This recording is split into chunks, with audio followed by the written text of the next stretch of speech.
Effect हमारा हो गया। अब हम मीजोमेरिक इफेक्ट पढ़ रहे थे, उसके एप्लीकेशन आज देखेंगे। तो point is this, mesomeric effect का बेसिकली मतलब क्या था? Delocalisation of pi electron in conjugated system. Pi electron का मूवमेंट कॉन्जुगेटेड सिस्टम में जो होता है वो है बेसिकली मीजोमेरिक इफेक्ट। पहला पॉइंट याद रखिएगा, कॉन्जुगेटेड सिस्टम क्या है। ठीक है, तो कॉन्जुगेटेड सिस्टम याद रखेंगे क्या है। कॉन्जुगेटेड सिस्टम में हो सकता है पाई बॉन्ड हो, सिग्मा बॉन्ड हो, पाई बॉन्ड हो एक, दूसरा पाई बॉन्ड हो, सिग्मा बॉन्ड हो, और यहाँ लोन पेयर हो इस एटम पे दो, पाई बॉन्ड हो, सिग्मा बॉन्ड हो, यहाँ वेकेंट ऑर्बिटल हो तीन। चौथा कॉन्जुगेटेड सिस्टम आप कह सकते हैं जो सबसे अलग है, यहाँ लोन पेयर हो, सिग्मा बॉन्ड हो और वेकेंट ऑर्बिटल हो। और पांचवा इंटरमीडिएट्स में हो सकता है, इंटरमीडिएट्स में पाई बॉन्ड हो, सिग्मा बॉन्ड हो और ऑब्वियसली कोई एक चार्ज होगा, या तो नेगेटिव होगा या पॉजिटिव होगा या फ्री रेडिकल होगा। ओके, ये तीनों ही कॉन्जुगेशन में आएंगे। तो ये 5 कॉन्जुगेटेड सिस्टम बेसिकली आपको ध्यान रखने हैं। ओके, तो मीजोमेरिक इफेक्ट में सबसे पहला पॉइंट है आपका पाई इलेक्ट्रॉन्स का मूवमेंट है। और पाई इलेक्ट्रॉन का मतलब ये नहीं होता पाई बॉन्ड ही हो, लोन पेयर जो पाई बॉन्ड क्रिएट कर सकते हैं, बना लेते हैं मूवमेंट के बाद, they are also pi electrons. Second point, mesomeric effect में ग्रुप्स कितने टाइप के हैं? दो टाइप के ग्रुप्स हैं बच्चों, एक कहलाते हैं प्लस एम ग्रुप और एक कहलाते हैं minus M group. Plus M groups कौन से हैं? जो ऑर्गेनिक पार्ट पे इलेक्ट्रॉन डेंसिटी बढ़ाते हैं। और प्लस एम की एक सीरीज है, बेसिकली डायरेक्टली अटैच एटम पे लोन पेयर जब होगा, तो लोन पेयर जब कॉन्जुगेशन में होता है वो प्लस एम होता है। तो बच्चों हम ये पढ़ चुके हैं, O negative, NH2, NHR, OH, OR और इसके बाद NHCOR और एल्काइल, बेंजीन, हेलोजन और भी हैं, लेकिन इतने का एक जनरल ऑर्डर है। ये प्लस एम ग्रुप्स हैं। तो प्लस एम का काम है इलेक्ट्रॉन डेंसिटी बढ़ाना। मैक्सिमम के पास लोन पेयर है, एक्सेप्ट द एल्काइल, वहां हाइपर कंजुगेशन है। माइनस एम ग्रुप कौन से हैं? तो माइनस एम ग्रुप में आएंगे which decreases electron density on organic part, जो ऑर्गेनिक पार्ट से इलेक्ट्रॉन ले लेते हैं। बेटा ऑर्गेनिक पार्ट से इलेक्ट्रॉन लेने वाले ग्रुप में NO2 सबसे आगे है, फिर CN है और फिर CO वाला कोई भी ग्रुप हो, चाहे वो एल्डिहाइड हो, कीटोन हो, एसिड हो या एसिड के डेरिवेटिव हो। तो CO में ध्यान रखना है आपको, एल्डिहाइड, कीटोन, एसिड और एसिड डेरिवेटिव। ठीक है, एसिड डेरिवेटिव। ओके, तो ये वाले ग्रुप आपको ध्यान रखने हैं माइनस एम में है। तो अब हम पढ़ चुके हैं मीजोमेरिक क्या है। मीजोमेरिक पाई इलेक्ट्रॉन्स का कॉन्जुगेटेड सिस्टम में डीलोकलाइजेशन है। फिर हमारा सेकंड पॉइंट आया, मीजोमेरिक में ग्रुप कितने टाइप के हैं? दो तरह के ग्रुप हैं, प्लस एम जो लोन पेयर जनरली आगे देते हैं, ऑर्गेनिक पार्ट की डेंसिटी बढ़ाते हैं, और माइनस एम जो इलेक्ट्रॉन खींच लेते हैं। तीसरा पॉइंट, क्या बेंजीन में रेजोनेंस है या बेंजीन के जो डेरिवेटिव्स हैं उनमें रेजोनेंस है? बिल्कुल है, लेकिन बेंजीन की रेजोनेंस सिर्फ ऑर्थो और पैरा पोजीशन पे लगती है, कभी मेटा पे नहीं लगती। ओके, तो बेंजीन में जो रेजोनेंस होगी वो सिर्फ ऑर्थो और पैरा पे होगी, मेटा पे नहीं होगी। तो ये रही बेंजीन, यहां पे कोई एक ग्रुप ए लगा है, तो बेटा इस ए ग्रुप की वजह से जो भी मीजोमेरिक इफेक्ट लगेगा वो या तो इस पोजीशन पे लगेगा या इस पे, that is either it will operate at ortho position और at para position. A group जो अभी मैंने यहां दिखाया है वो अपनी मेटा पोजीशन के लिए कुछ नहीं करेगा। तो बेंजीन रिंग के लिए स्पेशली याद करना है कि ये ऑर्थो एंड पैरा पे इलेक्ट्रॉन डेंसिटी बढ़ाते हैं या कम करते हैं। एंड ऑब्वियसली अगर कभी कोई प्लस एम का ग्रुप लगा होगा यहां, तो ये प्लस एम का ग्रुप अपनी ऑर्थो पोजीशन पे माइनस चार्ज डोनेट करेगा, और इसी पोजीशन पे कोई माइनस एम का ग्रुप लगा होगा तो वो इन्हीं पोजीशन पे प्लस चार्ज डेवलप करेगा। मतलब इस माइनस एम की वजह से जो इंपैक्ट आएगा बेंजीन रिंग पे, तो वो ऑर्थो और पैरा पे ही आएगा। मीजोमेरिक इफेक्ट कभी मेटा पे ऑपरेट नहीं होता in benzene ring. Now resonance भी दो तरह की होती है, कंजुगेशन भी दो तरह की होती है। One is cross conjugation and other is that is conjugated system, या ये कहें अलोंग द सीरीज जो मूवमेंट करेगी। ठीक है, मतलब क्या है मैं उसे बताता हूं। जैसे ये एक हमारा कार्बोकैटाइन है, चलिए हम सीधा ही एप्लीकेशन पे ही एक तरीके से मूव कर रहे हैं। ठीक है, तो एप्लीकेशन के हिसाब से अगर मैंने यहाँ प्लस चार्ज लगा दिया है, क्या ये प्लस चार्ज कॉन्जुगेटेड सिस्टम में है? प्लस चार्ज कहने का मतलब यहाँ वेकेंट ऑर्बिटल है, तो क्या इसमें कॉन्जुगेशन है? तो ऑब्वियसली जो बच्चे ये समझ चुके हैं कि डबल बॉन्ड है, फिर सिंगल बॉन्ड है और फिर वेकेंट ऑर्बिटल है, तो डबल सिंगल वेकेंट ये कॉन्जुगेशन होती है। इसका मतलब यहाँ कॉन्जुगेशन है।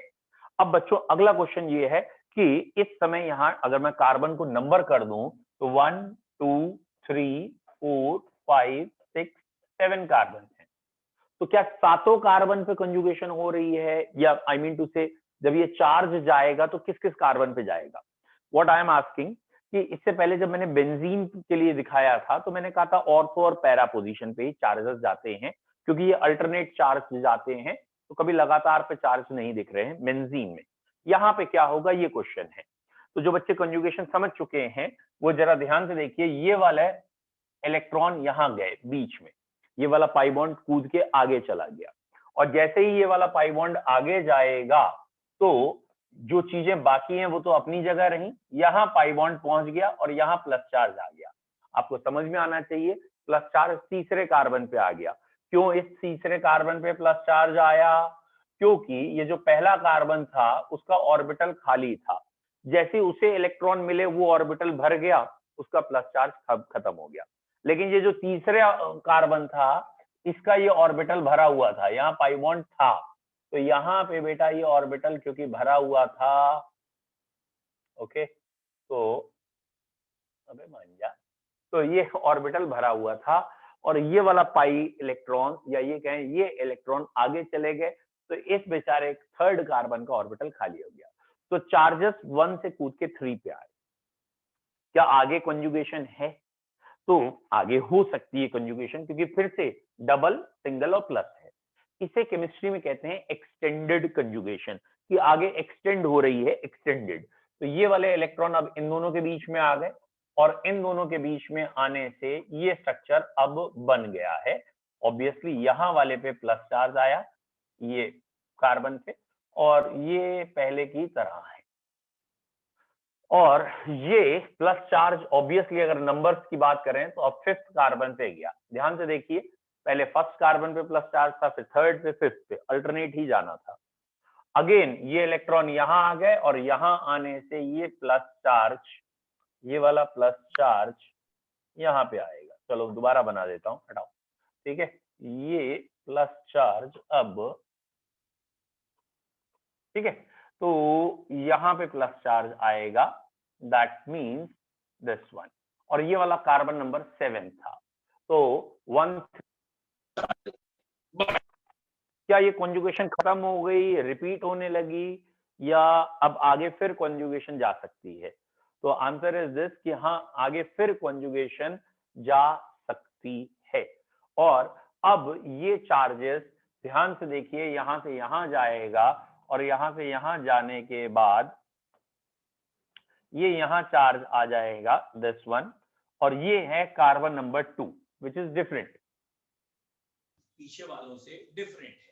ठीक है, मतलब पहले 1 पे था चार्ज, फिर 3 पे था, फिर 5 पे था, फिर 7 पे था, लेकिन अब सेकंड पे आया, मतलब अभी तक सेकंड पे नहीं था। ध्यान से देखिए, 7 के बाद ये सेकंड कार्बन पे चार्ज चला था, सेकंड के बाद अगेन ये कॉन्जुगेशन आगे मूव करेगी, और जब आगे मूव करेगी तो यहाँ प्लस चार्ज आ जाएगा क्योंकि ये इलेक्ट्रॉन यहाँ आ गए हैं, और ये कार्बन नंबर 4 है, तो भैया कार्बन 4 पे भी प्लस चार्ज जा रहा है। अगेन कॉन्जुगेशन है, और अगर कॉन्जुगेशन है तो अब ये इलेक्ट्रॉन बीच में आएंगे और इस पोजीशन पे प्लस चार्ज आएगा, that means this is carbon number 6। तो अब अगर आप चेक करें कि 1 पे पहले चार्ज था, फिर 3 पे, फिर 5 पे, फिर 7 पे, फिर 2 पे, फिर 4 पे, फिर 6 पे, और 6 के बाद फिर से फर्स्ट पे आएगा। नंबरिंग हमने वही रखी है जो स्टार्टिंग में फर्स्ट वाले में थी, यानी चार्जेस रोटेट हो गए 1 3 5 7 2 4 6, यानी सारे कार्बन्स पे आ गए। तो यहाँ जो रेजोनेंस हो रही है ऑड नंबर बेसिकली जिसे कह सकते हैं, उसमें कॉन्जुगेशन हर एटम पे या हर एटम रिंग के चार्जेस ऑक्युपाई कर रहे हैं, एंड ओवरऑल अल्टीमेटली आप ये कह सकते हैं लास्ट में कि ये लगातार पाई इलेक्ट्रॉन सब में घूम रहे हैं, और ये मैंने डॉटेड बनाया है, और प्लस डेल्टा हर जगह चार्ज दे सकते हैं, मतलब कभी किसी पे चार्ज है कभी किसी पे है। तो जो हाइब्रिड बनाया जाएगा, जो रेजोनेटिंग स्ट्रक्चर का एकदम फाइनल स्ट्रक्चर बनाया जाएगा, जो इन 7 स्ट्रक्चर से मिलके बना है, दिस इज रेजोनेंस हाइब्रिड और फाइनल मेसोमेरिक स्ट्रक्चर जो नेचर में एग्जिस्ट करता है, ये नेचर में एग्जिस्ट कर रहा है, और बाकी तो सारे रेजोनेटिंग या कैनोनिकल स्ट्रक्चर है। तो इसे हम कह रहे हैं बच्चों रेजोनेंस और मेसोमेरिक इफेक्ट। बस रेजोनेंस में हम कॉन्जुगेटेड सिस्टम को हाईलाइट नहीं करते, मेसोमेरिक सिस्टम में हम कहते हैं भाई ये तो पूरे कार्बन चेन में आगे तक चलता जाएगा, that is mesomeric effect. Resonance inorganic chemistry के लिए एक वर्ड है जहां छोटे छोटे जगह लगाना हो, CO2 और सम मॉलिक्यूल सल्फेट फॉस्फेट नाइट्रेट, वहां एक एक बॉन्ड जस्ट घूम रहा हो तो रेजोनेंस होती है, और इसे हम जनरली जब कॉन्जुगेटेड सिस्टम हो जाता है तो मेसोमेरिक कह लेते हैं। तो ये रहा मेसोमेरिक का इंपैक्ट। नाउ आज की हेडिंग अब हम स्टार्ट करेंगे, ये हम पिछला पढ़ चुके हैं, वो हम रिवाइज कर चुके हैं। आज हमारी हेडिंग है applications of mesomeric effect. Okay, applications of mesomeric effect. ठीक है, एम इफेक्ट के क्या क्या एप्लीकेशन है बेटा? बेसिकली कार्बोकैटाइन की स्टेबिलिटी, कार्बोनाइन की स्टेबिलिटी, मतलब इंटरमीडिएट की स्टेबिलिटी, ये हमारा सबसे बैकबोन या बॉटम पॉइंट होता है, इंटरमीडिएट स्टेबल होना। या कुछ कंपाउंड खुद में स्टेबल है, नॉन रिएक्टिव है, तो वो वाले पॉइंट हम यहां से देखते हैं। जैसे पहला point, stability of intermediate, stability of intermediate. बच्चों क्या आपको याद है हमने इंटरमीडिएट 3 पढ़े थे, carbocation, carbanion and carbon free radical. और इंडक्टिव इफेक्ट में हमने स्टेबिलिटी में ये कहा था कि जो भी चार्ज है या जो भी एडवर्स कंडीशन है, इट शुड बी मिनिमाइज, चाहे चार्ज है चाहे एडवर्स कंडीशन है, वो कम से कम हो जाए या स्कैटर हो जाए, वो दूर चली जाए। जितना स्टेबल आप करना चाहते हैं उतना आपको चार्ज को डिस्पर्स करना पड़ेगा, एडवर्स कंडीशन को कम करना पड़ेगा, that is the key factor. फिर से सुनो, अगर कहीं कार्बन पे प्लस चार्ज आ गया है तो वो चार्ज जितना कम हो जाए, जैसे प्लस आई इलेक्ट्रॉन दे तो वो चार्ज कम हो जाएगा प्लस चार्ज, और अगर प्लस चार्ज कम हो जाएगा तो वो स्टेबल हो जाएगा। तो आपको यही ध्यान यहां पे भी रखना है कि जो भी एडवर्स चार्ज आया है वो कम हो जाए या स्कैटर हो जाए, और कंपैरिजन करेंगे किसमें कम ज्यादा हो रहा है या स्कैटर ज्यादा हो रहा है, जहां भी वो स्कैटर ज्यादा हो जाएगा वहां इंटरमीडिएट हमारा स्टेबल होगा। तो इंटरमीडिएट की स्टेबिलिटी के लिए आपका की फैक्टर है द चार्ज और the adverse condition should be minimise. चलिए स्टार्ट करते हैं। पहला पॉइंट ये लिखा है हमने, CH2 double bond CH single bond CH2 negative, और एक हमने ये लिखा है CH3 CH2 CH2 नेगेटिव। एकदम बेसिक क्वेश्चन है, दोनों कार्बोनाइन है, व्हिच इज मोर स्टेबल, पहला वाला कार्बोनाइन ज्यादा स्टेबल है या दूसरा कार्बोनाइन ज्यादा स्टेबल है? बहुत सिंपल क्वेश्चन, स्टार्टिंग ऐसे ही करेंगे एकदम सिंपलेस्ट क्वेश्चन से, which one is stable and why. तो बच्चों पहले वाले में आपको साफ दिख रहा होगा कि यहाँ ये रहा पाई बॉन्ड, फिर ये है सिग्मा बॉन्ड, और फिर ये है लोन पेयर। तो pi sigma lone pair, that means यहाँ एक कॉन्जुगेशन है, यहाँ एक रेजोनेंस है। क्या यहाँ पे वो रेजोनेंस दिख रही है? ये भी पाई बॉन्ड, सॉरी ये सिग्मा है, ये भी सिग्मा और एक लोन पेयर, दैट मींस यहाँ कॉन्जुगेशन नहीं है। वेरी गुड सात्विक, यहाँ पे आपको कॉन्जुगेशन दिखी है, दैट मींस यहाँ रेजोनेंस है, और रेजोनेंस है तो ये स्टेबल है। तो यहाँ रेजोनेंस अगर कोई कहे दिखाओ तो ऐसे करके दिखाई जा सकती है, ये इंटरमीडिएट स्टेबल है। बच्चों ये इंटरमीडिएट का नाम याद कर लो, बहुत इंपॉर्टेंट है, और अधिकतर बच्चे भूल जाते हैं इसलिए भी। इसका नाम है एलाइल, ALLYL, किसका नाम है एलाइल? अगर कार्बन कार्बन में डबल बॉन्ड है और आगे एक कार्बन है और उस कार्बन पे कोई भी चार्ज है, चाहे प्लस चाहे माइनस चाहे फ्री रेडिकल, ये जो डबल बॉन्ड के आगे वाला जो कार्बन है, इस पूरे कॉम्बिनेशन को एलाइल कहते हैं। डबल बॉन्ड फिर अगला कार्बन और इस पे जो भी चार्ज है, this combination is known as allyl. Okay, तो ये एलाइल कार्ब एनाइन था, फिलहाल हमने इसे कार्ब एनाइन कहा है, और allyl carb A9 is more stable due to resonance, और ऑब्वियसली ये सिर्फ प्रोपाइल या एल्काइल है। अगेन सेम क्वेश्चन मैं रिपीट कर रहा हूं, सेम इसलिए जिससे कि आपका कॉन्फिडेंस लेवल बढ़े। बेटा ये मैंने फिर से ड्रॉ किया है, लेकिन अभी कार्ब कैटाइन बनाया है, ओके, और ये कार्ब कैटाइन दोनों बना दिए हैं, यहाँ थोड़ा जल्दबाजी हो गई, सॉरी। हाँ, तो एक बारी और इसे कर लेता हूं सही। ओके, ये तो मैंने सेम वही दोबारा बनाया है, जरा चेक करिए बच्चों। और अब सेम वही क्वेश्चन है, which carbocation is more stable, first और सेकंड, कौन सा कार्ब कैटाइन ज्यादा स्टेबल है और क्यों? बिल्कुल सही है सात्विक, वेरी नाइस, पहला वाला ज्यादा स्टेबल है, क्योंकि कार्ब कैटाइन में पहले वाले में रेजोनेंस है, फर्स्ट वाले में रेजोनेंस है, इसलिए वो स्टेबल है। यहाँ डबल बॉन्ड है, सिंगल बॉन्ड है, प्लस है, रेजोनेंस हो गई, और रेजोनेंस की वजह से ये स्टेबल हो गया। यहाँ रेजोनेंस नहीं है। अब कोई बच्चा ये मत कहना कि ये इंडक्टिव में तो माइनस आई था, डबल बॉन्ड वाला कार्बन माइनस आई होता है, और ये सिंगल बॉन्ड वाला कार्बन प्लस आई इलेक्ट्रॉन दे रहा है। अरे भैया, प्लस आई पार्शियल इलेक्ट्रॉन दे रहे हैं, पार्शियल, ये कंप्लीट डीलोकलाइजेशन कर रहा है। तो मीसोमेरिक इज डोमिनेंट ओवर इंडक्टिव, तो इस समय हम मीसोमेरिक को ज्यादा प्रेफर करेंगे। ये नहीं कह रहा हूं कि इंडक्टिव को देख नहीं रहे, जहां मीसोमेरिक एकदम बराबर हो जाएगा फिर इंडक्टिव देख लेंगे। अभी mesomeric is a dominant effect over inductive, ये मीसोमेरिक की वजह से ज्यादा स्टेबल है, इससे क्योंकि यहाँ रेजोनेंस हो रही है, double single plus is resonance. तो ये भी एलाइल कार्बोकैटाइन था, allyl carbocation, and this allyl carbocation is more stable than alkyl carbocation। तो चाहे कार्बोकैटाइन हो, चाहे कार्बेनाइन हो, चाहे फ्री रेडिकल हो, इन तीनों में रेजोनेंस हो रही है, तो allyl is always more stable then alkyl, चाहे प्लस चार्ज हो चाहे माइनस चार्ज हो। ठीक है, नेक्स्ट, अब इसे और आगे बढ़ाते हैं।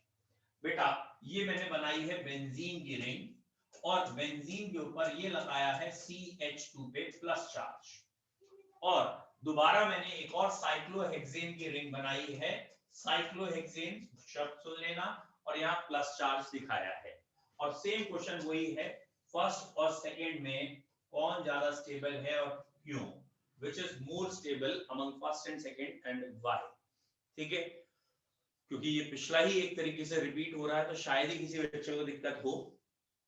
ठीक है, first is more stable than second. बच्चों रीजन क्या है? क्योंकि यहाँ पे डबल सिंगल प्लस है, और उसके बाद रेजोनेंस पूरे उस पर जा रही है, यहाँ पे रेजोनेंस एक बार भी नहीं है। ठीक है, first is stable due to resonance, due to mesomeric effect, जो भी वर्ड कह लें, तो first is more stable than second, क्योंकि यहाँ रेजोनेंस नहीं है। ओके, सपोज मैं ये आपसे पूछूं कि ये लिखा मैंने एलाइल, ओके, कार्बोकैटाइन, और ये मैंने बनाया बेंजाइल कार्बोकैटाइन, इसका नाम है बेंजाइल कार्बोकैटाइन, और मैं कहूं फर्स्ट और सेकंड में कौन ज्यादा स्टेबल है और क्यों, विच इज मोर स्टेबल। अब जो मैंने दो बनाए हैं, एक का नाम है एलाइल और एक का नाम है benzyl, which is more stable. ये हमारा बेंजाइल कार्बोकैटाइन है और ये हमारा एलाइल कार्बोकैटाइन है। Which carbocation is more stable, allyl और बेंजाइल, एंड व्हाई? ठीक है, आंसर दीजिए आप लोग, एलाइल और बेंजाइल में कौन ज्यादा स्टेबल है और क्यों? बहुत बढ़िया, वेरी गुड, आई होप सो सभी बच्चों को समझ में आ गया कि बेंजाइल ज्यादा स्टेबल है, सभी ने आंसर दिया है। अरे very good, because it has more resonance, इसमें रेजोनेंस ज्यादा है, रेजोनेटिंग स्ट्रक्चर्स ज्यादा बनेंगे। वेरी गुड आंसर बच्चों, कि जितने ज्यादा रेजोनेटिंग स्ट्रक्चर्स होते हैं उतना ज्यादा स्टेबल हो जाता है, रेजोनेंस की एनर्जी उतनी ज्यादा लॉस हो जाती है, इसलिए ये ज्यादा स्टेबल है। इसमें एक ही बार रेजोनेंस है, और इसमें रेजोनेंस ये होगी, फिर ये होगी, फिर ये होगी, एंड ऑब्वियसली ये एंडोसाइक्लिक रेजोनेंस है, साइकिल के अंदर ही है, तो रेजोनेंस अपने आप प्रोमिनेंट या ज्यादा हो जाती है। तो benzyl carbocation is more stable then allyl. अब बच्चों जरा सोच के देखो, अगर मैं आपसे दे देता बेंजाइल का कार्ब एनाइन और एलाइल का carb A9, which is more stable? Benzyl का कार्ब एनाइन या एलाइल का carb A9, which is more stable? अब की कार्ब एनाइन है, पिछले क्वेश्चन में कार्ब कैटाइन था। आई होप सो सभी बच्चों का आंसर सेम होना चाहिए। वेरी गुड, बिल्कुल सही है सात्विक। और इसका आंसर सात्विक ने या सबने, नहीं बेटा कार्तिक आपका आंसर गलत है। और ये 1 है बेंजाइल और ये ज्यादा स्टेबल है। क्यों? क्योंकि भैया चार्ज चाहे प्लस हो चाहे माइनस, उससे लेना देना क्या, स्ट्रक्चर किसके ज्यादा बनेंगे। तो रेजोनेंस और इंडक्टिव में ये अंतर है। इंडक्टिव में अगर आपको याद हो तो उल्टा हो रहा था, मतलब 3 डिग्री ज्यादा स्टेबल था कार्ब कैटाइन में, 1 डिग्री ज्यादा स्टेबल था कार्ब एनाइन में। बिल्कुल सही है बेटा वैसे कि रेजोनेटिंग स्ट्रक्चर तो अभी भी इसी के ही ज्यादा है, चाहे यहाँ चार्ज प्लस है चाहे माइनस है, इससे कोई फर्क नहीं पड़ रहा, रेजोनेटिंग स्ट्रक्चर एलाइल के ही ज्यादा है। और इसीलिए जब हम कार्ब कैटाइन की स्टेबिलिटी बात करते हैं, कार्बोकैटाइन या कार्ब कैटाइन, तो हम ऐसा ऑर्डर लिखते हैं बेंजाइल एलाइल 3 2 1। और शायद आपको याद हो 3 2 1 तो मैंने ये वाला ऑर्डर बताया है इंडक्टिव से, कि इंडक्टिव की वजह से 3 डिग्री ज्यादा स्टेबल है, लेकिन ये वाला ऑर्डर बताया है मैंने मीसोमेरिक इफेक्ट की वजह से। तो बेंजाइल एलाइल चाहे वो कार्ब कैटाइन के हो चाहे वो कार्ब एनाइन के हो, बेसिकली वो ज्यादा स्टेबल है अपने इंडक्टिव वालों से, क्योंकि वो पावरफुल इफेक्ट है बेंजाइल एलाइल में, रेजोनेंस का इफेक्ट है। जबकि 1 2 3 3 2 1 जो सिंपल एल्काइल ग्रुप्स होते हैं उसमें सिर्फ इंडक्टिव देखा जाता है, वो नेचर ऑफ चार्ज पे डिपेंड करता है, इसके नहीं। तो किसके जिसके भी रेजोनेटिंग स्ट्रक्चर हो ज्यादा होंगे वो ज्यादा स्टेबल होगा। ठीक है, नाउ अब मैं इसे करता हूं थोड़ा सा टफ। अब इसे हम ले जाते हैं सेकंड लेवल पे, हायर लेवल पे। बच्चों ये है इसका second level which is little bit higher level, और ये क्वेश्चन बहुत टीचर्स का फेवरेट है या एनसीईआरटी का है। बेटा ये मैंने तीनों बेंजाइल बनाए हैं, तीनों में ही बेंजीन की रिंग है और CH2 है, और अंतर मैंने ये किया है, यहाँ पे पैरा पोजीशन पे मैंने लगाया है NO2 और यहाँ पैरा पोजीशन पे सपोज मैंने लगा दिया है CH3 और यहाँ कुछ नहीं लगा है, दैट मींस H लगा है। अब मैं कह रहा हूं इन तीनों में कौन ज्यादा स्टेबल है? Y, first, second, third, which is more stable and Y। तो एक ऑर्डर आ जाएगा और लेट, वेरी गुड सात्विक, बहुत बढ़िया। मैं आपको रीजन बताता हूं बेटा, विजय रुक जाओ अभी, आप एक बार समझ लीजिए। और सात्विक गलत है आपका रीजन, मैं आपको बताता हूं। ओके बच्चों, रीजन क्या है पहले सुन लीजिए। आपको अब देखना क्या था, आपको ये देखना था इन तीनों में जो डिफरेंस ग्रुप है वो ये है, जो भी डिफरेंस आपका दिख रहा है वो इसमें और इसमें, या यहाँ पे हाइड्रोजन लगा लो इसमें, इन तीनों में डिफरेंस है। अब आपको क्या दिमाग लगाना था कि ये है कौन जनाब, ये जनाब पैरा पोजीशन पे जो लगे हैं ये है कौन? अरे बहुत बढ़िया, बिल्कुल सही, ये -M है, ये माइनस है, और ये जनाब +M है। तो क्योंकि ये जनाब +M है, ये दानी खानदान से बिलोंग करते हैं, ये दान देंगे, और ये माइनस नेगेटिव वाले हैं, समझ में आ ही गया होगा ना, है ये वो है जो इलेक्ट्रॉन ले लेते हैं, दान देना तो छोड़ दो, छीन लेते हैं दूसरों के, तो ये इलेक्ट्रॉन खींचेंगे, बिल्कुल सही। और जब बेटा ये इलेक्ट्रॉन खींचेंगे तो ये करेंगे क्या? ये इलेक्ट्रॉन खींच रहे हैं, ये पॉजिटिव चार्ज बढ़ा देंगे, ये तो इनकी मुफलिसी और बढ़ा देंगे। मुफलिसी वर्ड का मतलब मुझे नहीं पता, छोड़ो, ये इनकी गरीबी को और बढ़ा दे रहे हैं। और यहाँ पे क्या हो रहा है बेटा, यहाँ पे क्या हो रहा है, ये इलेक्ट्रॉन पहुंचा रहे हैं, और इलेक्ट्रॉन पहुंचा रहे हैं तो ये पॉजिटिव चार्ज क्या हो गया? कम हो गया। तो अगर हम बेसिकली लैंग्वेज में कहें तो यहाँ चार्ज बढ़ रहा है और यहाँ पे चार्ज कम हो रहा है। जहां पे भी चार्ज कम होगा वो स्टेबल हो जाएगा। इसलिए बच्चों ये ज्यादा स्टेबल, ये कम, ये और कम। सबसे ज्यादा स्टेबल 3 होगा क्योंकि ये तो न्यूट्रल है, इसी से कंपैरिजन में तो ये ज्यादा स्टेबल है और इसके कंपैरिजन में ये कम स्टेबल है। तो आपको दिमाग में क्या रखना है, की फैक्टर क्या है, बॉटम लाइन क्या है कि भैया जो भी चार्ज है उसे घटाना है। चार्ज अगर कम होगा, जैसा चार्ज है उसके हिसाब से सोचना पड़ेगा, चार्ज कम करना है, रेजोनेंस ज्यादा से ज्यादा दिखानी है, और जहां चार्ज कम हो गया वो स्टेबल ज्यादा हो गया। अब बच्चों जरा सोच के देखना, सेम क्वेश्चन में दोबारा बना रहा हूं, दिस वन इज सेम, ये रहा बेंजीन की रिंग, ये रही बेंजीन की रिंग, और सब में CH2 भी लगा है। अरे भाई बेंजीन है, समझ लेना है, टेढ़ी मेढ़ी होते हैं कुछ बेंजीन ही है, और यहाँ CH2 ही लगा है, सेम पिछला question, but the difference is this, अब की माइनस चार्ज लगा है, और वही ग्रुप लगे हैं जो पीछे लगे थे, NO2 और CH3। बताओ भैया, इसे साफ कर दें थोड़ा सा, ठीक है, ओके। अब कौन सा ज्यादा स्टेबल है दोस्तों, ये पहला, ये दूसरा और ये तीसरा। आए हरभजन सिंह तुम्हारा दूसरा, हाँ बताओ बच्चों, विच इज मोर से, अरे वेरी गुड वेदी, इसका आंसर बिल्कुल सही है, फर्स्ट इज मोर स्टेबल, और फर्स्ट के बाद सेकंड, सेकंड के बाद थर्ड। अब उल्टा हो गया बच्चों, ये रिवर्स क्यों हो गया, and I hope so you are very sure and very clear, क्योंकि बेटा वर्ड लेकिन m ही यूज करेंगे, माइनस m इफेक्ट। तो ये NO2 माइनस m है, और माइनस m इलेक्ट्रॉन खींच लेगा, और जब इलेक्ट्रॉन खींच लेगा तो ये वाला नेगेटिव चार्ज कम हो गया, नेगेटिव चार्ज कम, हमें तो चार्ज कम करना है, नेगेटिव चार्ज कम तो स्टेबिलिटी ज्यादा। ये बात जनाब अभी भी इलेक्ट्रॉन दिए पड़े हैं, और इलेक्ट्रॉन दिए पड़ रहे हैं तो इलेक्ट्रॉन बढ़ गए ना, और इलेक्ट्रॉन बढ़ गए तो स्टेबिलिटी कम हो गई। तो हम रटेंगे नहीं भैया कि इलेक्ट्रॉन देना अच्छा है या लेना अच्छा, हम तो खाली कंसेप्ट लगाएंगे, और उस समय कंसेप्ट में देखेंगे रिजल्ट क्या आ रहा है, चार्ज बढ़ रहे हैं या कम हो रहे हैं, चार्ज कम हो रहे हैं स्टेबल, चार्ज बढ़ रहे हैं अनस्टेबल। भाई प्रैक्टिकली सोचो, कोई भी एग्जांपल में पहले डाल के देख लेते हैं, मान लेते हैं कि कोई एक प्राणी है, उस प्राणी के घर पे चोरी हो गई, ठीक है, अब चोरी हो गई और तुम गए और तुमने लेट सपोज लाख 2 लाख 10 लाख दे दिए, स्टेबल हो गया भाई, चोरी जो भी है करोड़ों की व्हाटएवर, लेकिन आपने कुछ दे दिए तो स्टेबल हो गया, बहुत खुश, उसने आपको बड़ी दुआएं दी कि चल यार तूने मदद की, ये है वो है व्हाटएवर, डन।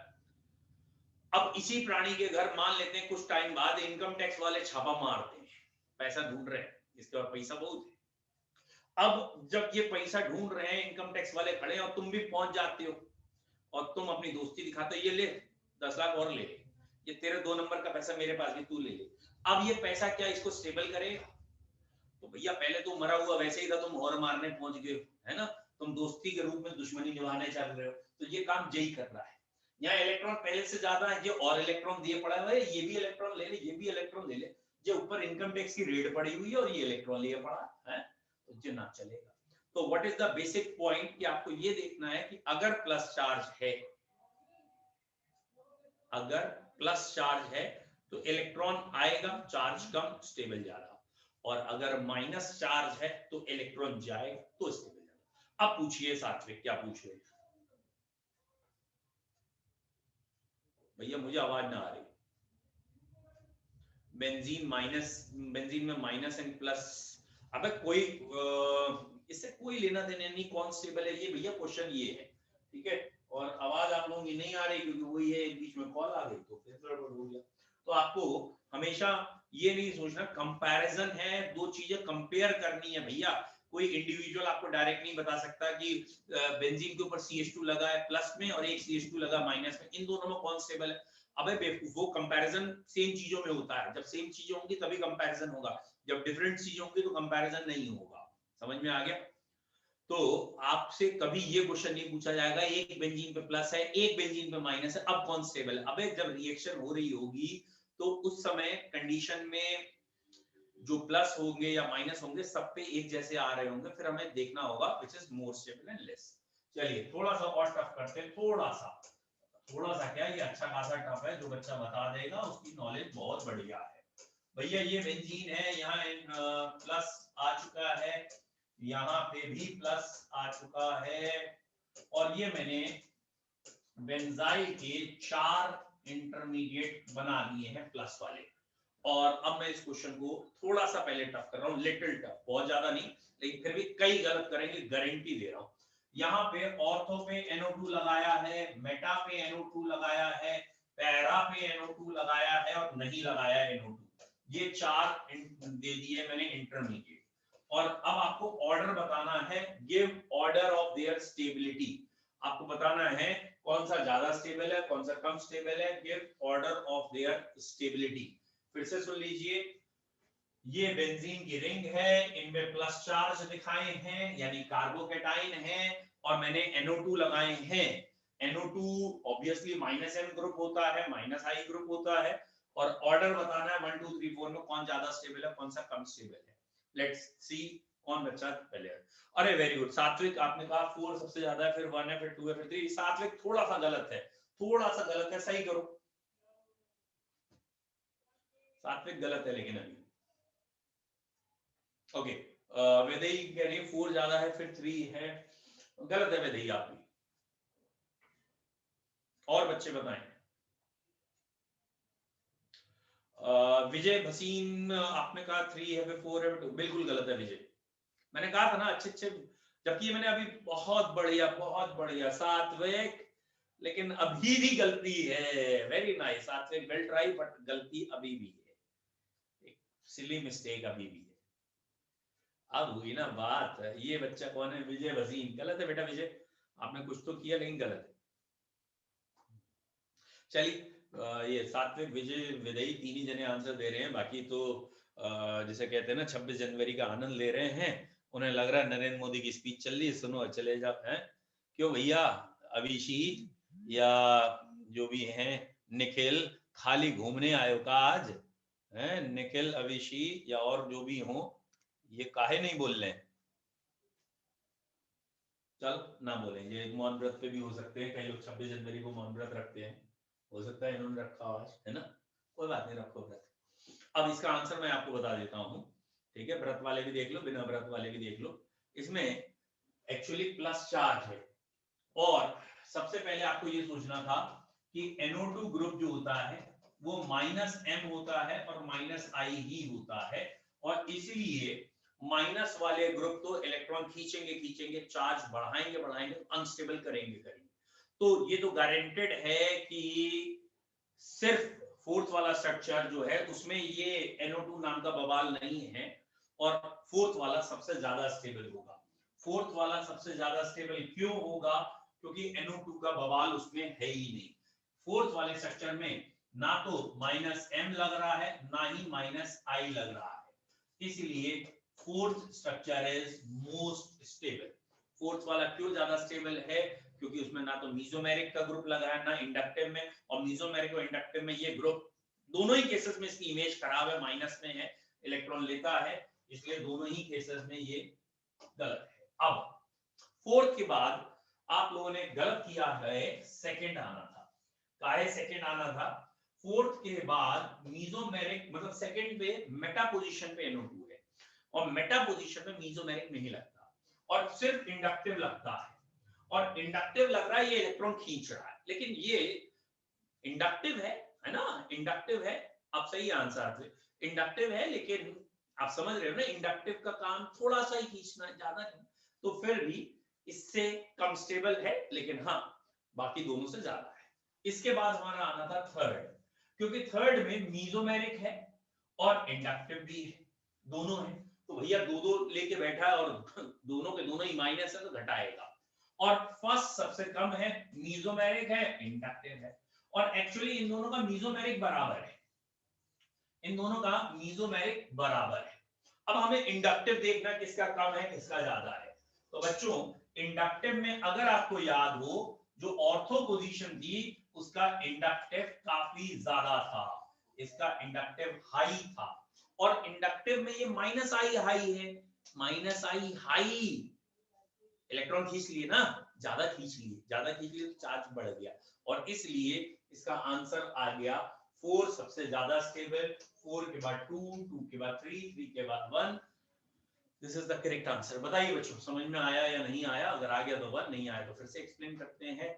और ये मैंने जो टेबल टाइप की बना के दिखाई है, उसमें ये दिखाया है कि ये जो फर्स्ट वाला स्ट्रक्चर था उसमें मीजोमेरिक थर्ड के बराबर है, लेकिन इंडक्टिव भी है, ठीक है। चलिए, किसी को डाउट है तो जल्दी पूछो। अरे यार मैं इसका ना स्पीकर का सही करूं पहले मामला,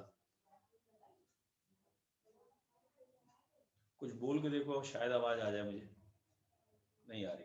वैसे ही बेटा प्रॉब्लम, हेलो सर, हेलो आवाज ही नहीं आ रही, मैं क्या करूं सर। बताओ वेदई, क्या प्रॉब्लम आ रही है और क्यों आ रही है? एक मिनट रुकना है, मैं एक बार ही मीटिंग को लीव करके फिर से ज्वाइन करता हूं, 1 सेकंड लगेगा, जस्ट मैं लीव करके ज्वाइन करूंगा, फिर आवाज आ जाएगी।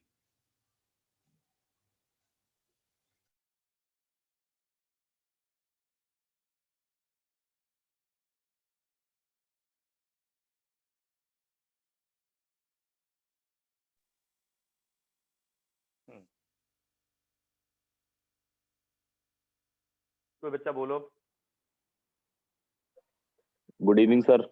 हाँ वेरी गुड इवनिंग। हाँ बेटा अब आवाज आ गई। अब वेदई पूछो बेटा, क्या पूछ रहे हो? हाँ मेरे एंड से कोई नेटवर्क इश्यूज था तो रिपीट कर दीजिए। ओके स्टार्टिंग से देख लेते हैं बच्चों। ये रहा हमारा दिस वन क्वेश्चन, और इस क्वेश्चन में हमने ये पूछा था। ये बताने क्यों। हेलो हेलो,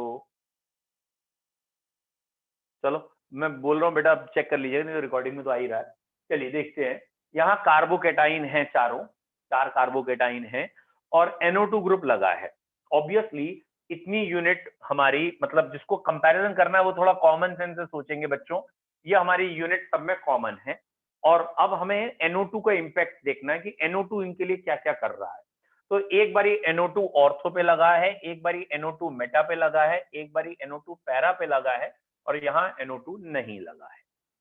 नाउ पहले हमने NO2 को एनालाइज करना होता है कि NO2 क्या है। वो -m है और -I है। बेटा हमें मालूम है मीजोमेरिक इफेक्ट तीनों पोजीशन पे नहीं लगता, ऑर्थो मेटा पैरा पे। तो जो -m इफेक्ट है वो सिर्फ ऑर्थो एंड पैरा पे लगेगा, और इंडक्टिव तो तीनों पे ही लगेगा।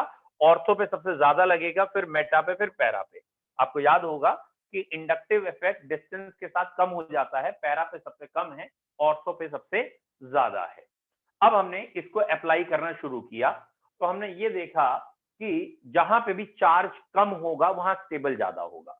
-m -I इलेक्ट्रॉन खींचेंगे तो चार्ज बढ़ाएंगे। तो ऑब्वियसली ये फोर्थ वाले में दोनों नहीं है, मतलब फोर्थ वाले पे NO2 ही नहीं है, तो -m और -I कुछ नहीं है।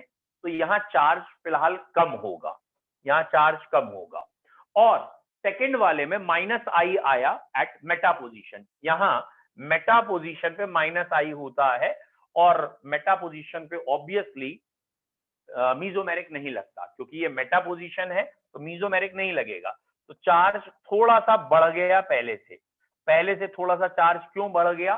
क्योंकि इट इज -I आया तो बढ़ गया। इसके बाद हमारे पास ऑर्थो पोजीशन और मेटा पैरा बची हैं। तो ऑर्थो पोजीशन और पैरा में जो पैरा पोजीशन है वो दूर है। ऑर्थो और पैरा पे मीजोमेरिक दोनों में लगेगा, मीजोमेरिक तो बराबर लगेगा, लेकिन ऑर्थो पोजीशन पे इंडक्टिव ज्यादा है। यानी जो चार्ज ऑर्थो पोजीशन पे वो तो बहुत बढ़ गया, और यहां पे भी पीछे से तो चार्ज ज्यादा ही है, बट बहुत ज्यादा अभी नहीं है, या ये कहें इससे भी ज्यादा चार्ज आने वाला है। और ऑर्थो पोजीशन पे बहुत ही ज्यादा चार्ज आ गया है, और वो इसलिए ज्यादा चार्ज आया है। क्यों आया है चार्ज ज्यादा? क्योंकि यहाँ मीजोमेरिक तो पैरा के बराबर था, लेकिन इंडक्टिव बहुत ज्यादा था पैरा से भी, तो इसलिए इंडक्टिव पास होने की वजह से ज्यादा था, और वो भी -I, और इसलिए यहाँ चार्जेस बहुत ज्यादा है। और जिसमें चार्ज ज्यादा वो अनस्टेबल, जिसमें चार्ज कम वो स्टेबल। बच्चा अब क्लियर है वेदई? Very good. चलिए अब क्लियर है तो अगला क्वेश्चन अब आप लोग करके दिखाइए। Next question is this. ये रही बेंजीन की रिंग, और इसके बाद ये भी बेंजीन की रिंग, इसके बाद ये भी बेंजीन की रिंग, और ये भी बेंजीन की रिंग। अब मैं और टफ कर रहा हूं क्वेश्चन, ठीक है, और ज्यादा टफ कर रहा हूं बेटा। CH2 negative, CH2 negative, CH2 negative and CH2 negative, और यहां मैंने लगा दिया है लेट सपोज एक ग्रुप OH, यहाँ पे भी OH, यहाँ पे भी OH, और यहाँ नहीं है OH। इट इज स्टिल, मतलब मैं मानता हूं ये काफी टफ है, और वैसे तो ये क्वेश्चन आपसे नहीं होगा। चलो देखते हैं, let hope for the best. Order बताओ, अरेंज स्टेबिलिटी ऑर्डर, और नेगेटिव चार्ज है, ध्यान रखना नेगेटिव चार्ज है। आराम, not, don't do in hurry, आराम से देखिए और स्टेबिलिटी ऑर्डर होती है।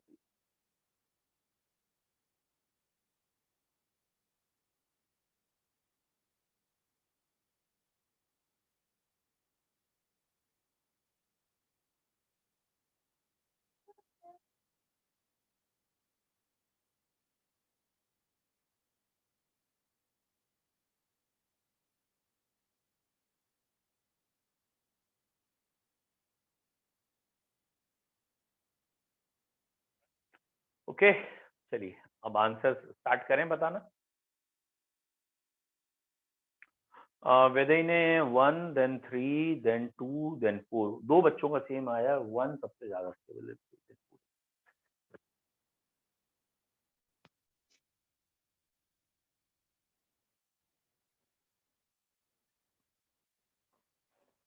गलत है वेदई।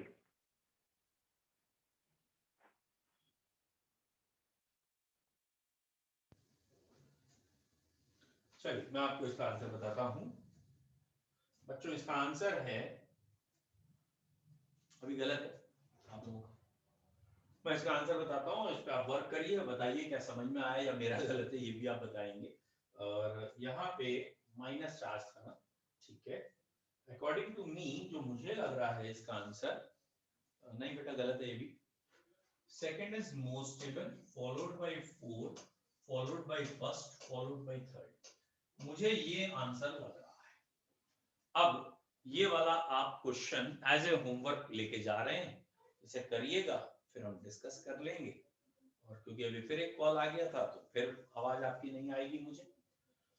5 से 6 वाले बैच को हम 5 से 6 ही डिस्कस करेंगे, अगर होगा तो मैं उसी समय ऑनलाइन आ जाऊंगा, नहीं होगा तो 26 जनवरी गणतंत्र दिवस। Have a nice time, bye. इसका आंसर खुद प्रैक्टिस करो कल।